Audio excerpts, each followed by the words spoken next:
tem uma informação que é uma das que mais tem repercutido nas últimas horas aqui no estado do Ceará, que é acerca da Onélia Santana. Onélia Santana, que chegou recentemente, no Tribunal de Contas do estado do Ceará, ela foi sorteada como relatora das contas de Eumano de Freitas. E é exatamente a sua proximidade, o seu relacionamento muito próximo, inclusive ela chegou a fazer parte do governo Eumano de Freitas, fez campanha ao lado de Camilo Santana, que tem gerado, consequentemente, toda essa repercussão. A conselheira Onélia Santana, do PT, foi sorteada relatora das contas de governo da administração Eumano de Freitas, do PT, para o exercício de 2025 no Tribunal de Contas aqui do estado do Ceará. Ela tomou posse como conselheira no mês passado. Até então, ela ocupava o cargo de secretária da Proteção Social do estado no governo de Eumano de Freitas. A escolha dela e dos demais relatores de contas ocorreu na terça-feira, dia 21, por sorteio eletrônico e foi realizado entre os conselheiros e auditores. Onélia também será relatora de contas de gestão, que abrange pastas como e órgãos e também entidades estaduais. Entre elas estão a Superintendência de Obras Públicas, a Secretaria da Infraestrutura, a Casa Civil e a Procuradoria-Geral de Justiça. As contas de gestão incluem ex-colegas de Onélia Santana, portanto, no secretariado de Eumano de Freitas. As contas de governo são aquelas de responsabilidades do chefe do Poder Executivo e abrangem o conjunto da administração. Sobre as contas, o TCE emite parecer prévio. O julgamento pela aprovação ou desaprovação é feito pelo Poder Legislativo. A Assembleia, no caso do Governo do Estado, e as câmaras municipais, no caso de prefeituras municipais. Então, Onélia Santana foi sorteada e aí esse fato tem repercutido bastante. E repercutido, obviamente, de forma negativa. Por quê? Lá no início, antes da indicação de Onélia Santana para ser conselheira do Tribunal de Contas do Estado do Ceará, naquele momento, inclusive, com exceção de Camilo Santana e de seus aliados, ninguém mais era favorável a essa indicação.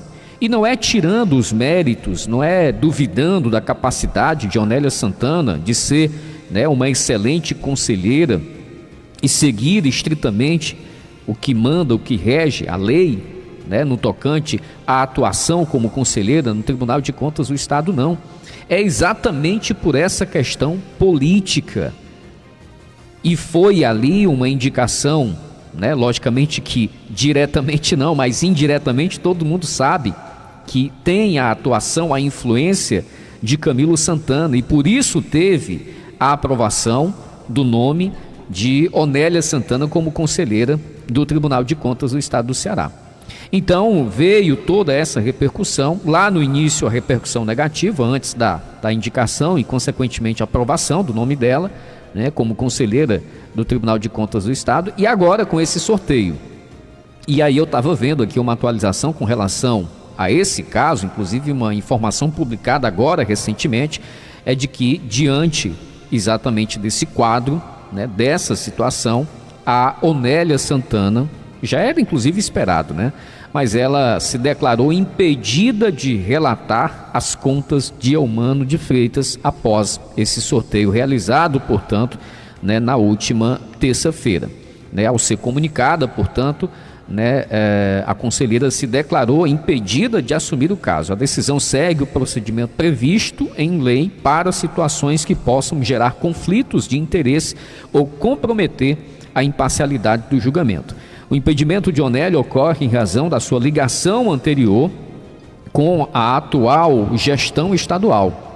Antes de assumir o cargo no Tribunal de Contas, ela ocupava a posição de secretária de Proteção Social no governo de Eumano de Freitas. Além disso, ela é esposa do ministro da Educação, Camilo Santana, aliado político e principal padrinho político, foi quem bancou a eleição de Eumano de Freitas aqui no estado do Ceará. Então isso justificaria, consequentemente, esse impedimento de Onélia Santana ser a relatora, a responsável por analisar as contas de governo de Eumano de Freitas. Quando ocorre o impedimento, o conselheiro pode se declarar impedido ou suspeito de atuar nos casos em que haja vínculo pessoal, familiar ou profissional com os envolvidos no processo ou em situações que possam comprometer a imparcialidade de sua atuação. Esse é exatamente o caso. O Tribunal de Contas do Estado, ele é composto, por 7 conselheiros. O presidente, Rolden Botelho de Queiroz, vice-presidente Valdomiro Távora, corregedor Edberto Pontes, conselheiros Patrícia Saboia, Soraya Vitor, Ernesto Saboia e agora, a mais recém-chegada na Corte de Contas do Estado, Onélia Santana.